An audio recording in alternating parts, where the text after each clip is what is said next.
साथियों, क्या आपने कभी ऐसी फिल्म देखी है जिसे देखकर लगे कि यह कोई शूटिंग नहीं बल्कि हकीकत है।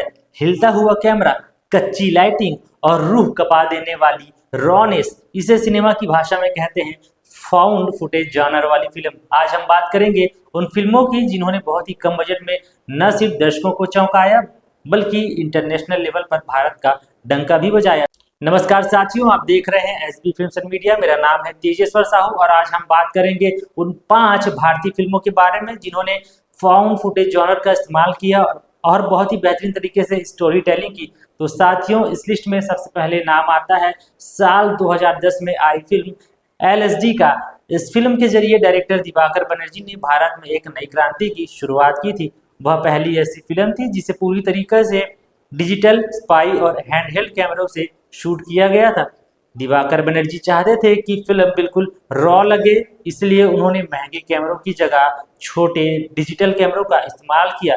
सेट पर लाइट ना के बराबर ही थी और एक्टर्स को अक्सर ये पता ही नहीं होता था कि कैमरा कहाँ छिपा है, ताकि उनके एक्सप्रेशन एकदम असली लगे। और कई जगहों पर एक्टर्स के हाथ में ही कैमरा दिया जाता था। मजे की बात यह है कि इसी फिल्म ने बॉलीवुड को राजकुमार राव जैसा सुपरस्टार दिया। साथियों, इस लिस्ट में दूसरी फिल्म का नाम है रागनी MMS, जो कि वर्ष 2011 में रिलीज हुई थी। इस फिल्म में डायरेक्टर पवन कृपलानी ने हॉरर को CCTV फुटेज के साथ मिक्स कर दिया था। राजकुमार राव के हाथ में कैमरा भी दे दिया था और यह फिल्म बिल्कुल रॉ लगती है। ऐसा लगता है कि सही में कहीं कुछ कांड हुआ हो और उसको रिकॉर्ड करके इसे पिक्चर के रूप में प्रस्तुत कर दिया गया। फिल्म को लोगों ने खासा पसंद भी किया और राजकुमार राव फिर से एक फाउंड फुटेज जॉनर के फिल्म में जुड़ गए थे। साथियों, अब बात करते हैं फाउंड फुटेज जॉनर की, उस फिल्म के बारे में जिसे दुनिया भर में सराहा गया, लेकिन बहुत से लोग इसके बारे में नहीं जानते। और यह फिल्म का नाम है क्वेश्चन मार्क, जो कि साल 2012 में आई फिल्म है। साथियों, इस फिल्म की कहानी कुछ ऐसे लोगों की है, कुछ ऐसे दोस्तों की है जो एक जंगल में फिल्म शूट करने के लिए जाते हैं और वहां उनके साथ हॉरर घटनाएं होती हैं। फिल्म एकदम रॉ लगती है, ऐसा लगता है कि सच्ची फुटेज को जोड़ करके फिल्म बनाया गया हो।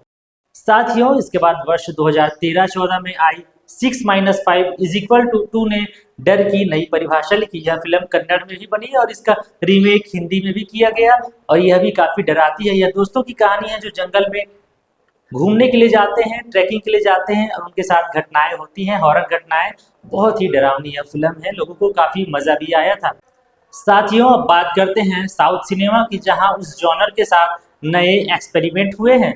साल 2022 में आई वजिए मलयालम की पहली फाउंड फुटेज फिल्म बनी। किरण एंटनी के डायरेक्शन में बनी इस फिल्म में जेफिन जोसेफ और अश्वनी अनिल मुख्य भूमिका में नजर आए थे, जो रहस्यमयी जीवन की तलाश में निकले ब्लॉगर्स के डर को दिखाती है। और सबसे लेटेस्ट फिल्म है फुटेज। मशहूर एडिटर से डायरेक्टर बने शाइजू श्रीधरन ने इसे डायरेक्ट किया है। इसमें सुपरस्टार मंजू वारियर के साथ गायत्री अशोक भी नजर आती हैं। यह फिल्म हमें वापस कोरोना काल की पेंडेमिक की याद दिलाती है।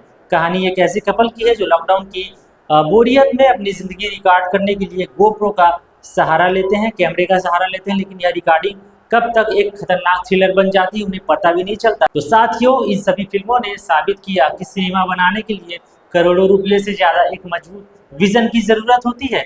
इन डायरेक्टर्स ने महंगे सेट्स की जगह असली लोकेशंस और नेचुरल लाइटिंग पर भरोसा किया, कम बजट में बेहतरीन मनोरंजन दिया। सबसे मजेदार बात यह होती है कि फाउंड फुटेज फिल्म बनाने के लिए आपको नए कलाकार मिल जाते हैं, नए कलाकारों को काम देना होता है ताकि फिल्म में वो रॉनेस आए, ऐसा लगे कि जैसे कोई रियल आदमी हो, उनकी एक्टिंग एकदम रियल लगती है।